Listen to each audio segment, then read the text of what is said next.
Hey guys, welcome back to my channel. This is my review for Star Wars. You know, we all know the Star Wars trailer hit, we all know the Star Wars poster hit. Loved them both, great fucking things. Huge Star Wars fan myself. If you cannot tell by the back, I have an R2-D2, I have a whole bunch of Star Wars shit. I have a lot more, just can't find any. So this week, we're going to be talking about Star Wars movies. And this review is for Star Wars Episode 1, The Phantom Menace. We're going to go from the first movie straight down to the original trilogy. Let me give my quick opinions. You guys have already seen my Star Wars Episode 1 opinion, but I'm going to redo it, and I want to give... I'm not going to go into full detail. I don't like really spoiling anything, so if I do spoil some things, I'm pretty damn sorry. But let's get into it. First off, you have these two characters, Qui-Gon Jinn, played by Liam Neeson, and Obi-Wan Kenobi, played by Ewan McGregor. This is Obi-Wan back in his younger days, his youth days, when he was at his prime. And this movie kind of shows a little bit more backstory towards Obi-Wan, which we really didn't even need to know, but they went ahead and told it anyway, and for the most part, I really do like these characters in this movie. I think they're really, really wooden. I think all the performances in this movie are really wooden, and that is one of the biggest complaints with all three of the prequel movies. And we got Star Wars Episode 1 back in 2000, 2001, and this movie was one of those movies that everybody was looking forward to. They were very pumped, they were very excited when, when they saw Darth Maul pull out his double lightsaber in the trailer, they all freaking flipped. And, this movie is it's about the origin story of Anakin Skywalker, who is later on introduced as Darth Vader in the original trilogy. So this movie, you're really going to see what Anakin was like as a younger student for the Jedi Council. And for the most part, it's very disappointing. And what I mean by that is he's a child in this movie, and you're brought to believe that he is a chosen one to bring down the Sith. And in the first place, the Sith, from what they know, the Jedi Council knows that it hasn't even returned yet. But they come across this kid whose Force level and his strength and knowledge of the Force is a lot stronger than a normal kid. And so they believe that he is the chosen one to end the Sith. And the kid, I forget the actor's name, you gotta understand, as a kid, I can understand him trying to do his best as this character, because everybody knows he is going to upgrade himself into one of the most well-known movie villains of all time. So, I gotta say, the kid, he's doing a bad job. It's a really terrible performance. He's doing what he can, but it's George Lucas's directing throughout the movie that I think it's the problem. The plot to this movie is really having Queen Amidala, who is played by Natalie Portman, to sign a peace treaty.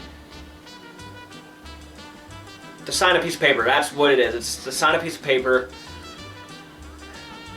And that's pretty much where we go from the original trilogy, which was bring down the Empire, to signing a treaty. I know it's a big letdown, and it could have been handled very well if the directing was very good, and it's not very good in this movie.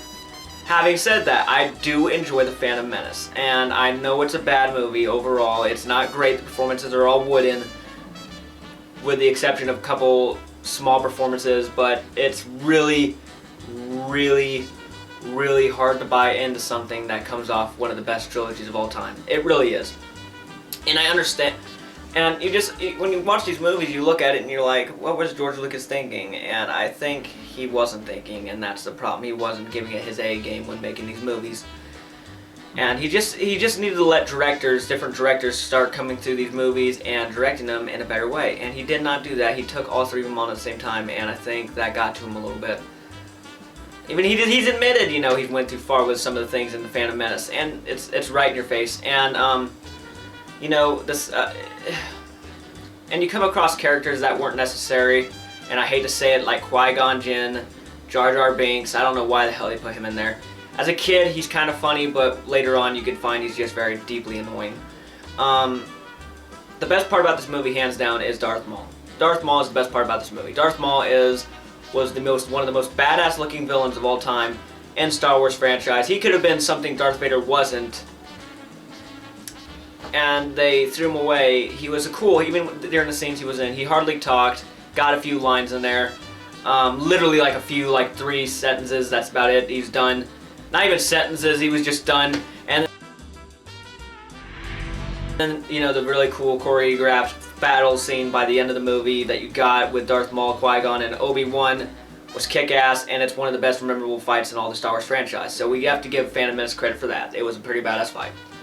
I do enjoy Phantom Menace. I know it's a really bad movie. I know, you know, I don't, like, the Gungan City and all that stuff, I didn't think was necessary. I think they could have done something so much more clever, but they didn't. They went ahead, but they expanded the universe. Like, the thing that the original trilogy did not do is expand the universe as far as it could have went.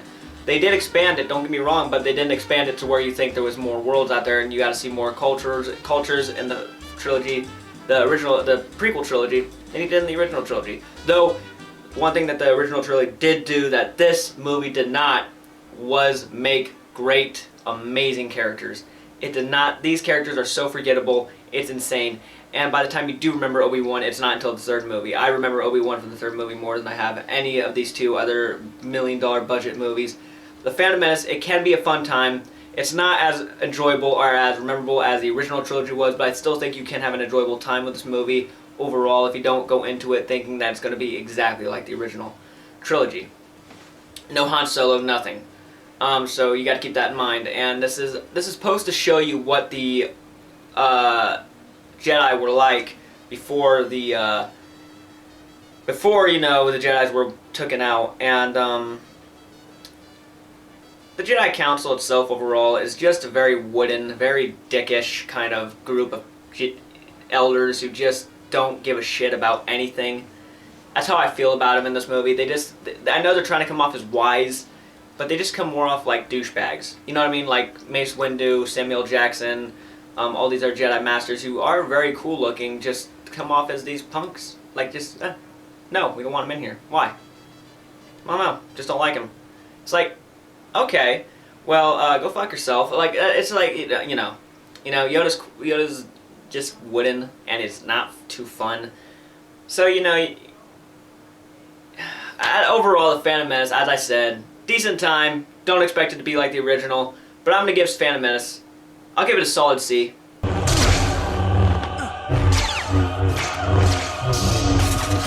That was my review for the Phantom Menace. Comment down below, let me know your thoughts on this movie down below. And as a Star Wars movie goes, a C is a fresh movie, but for a Star Wars movie, it's very disappointing. Very, very disappointing. It's a bigger disappointment than it is, it makes me more disappointed than pissed off, you know what I mean? That's what I'm saying. Let me know down below your thoughts, and guys, as always, thanks for watching.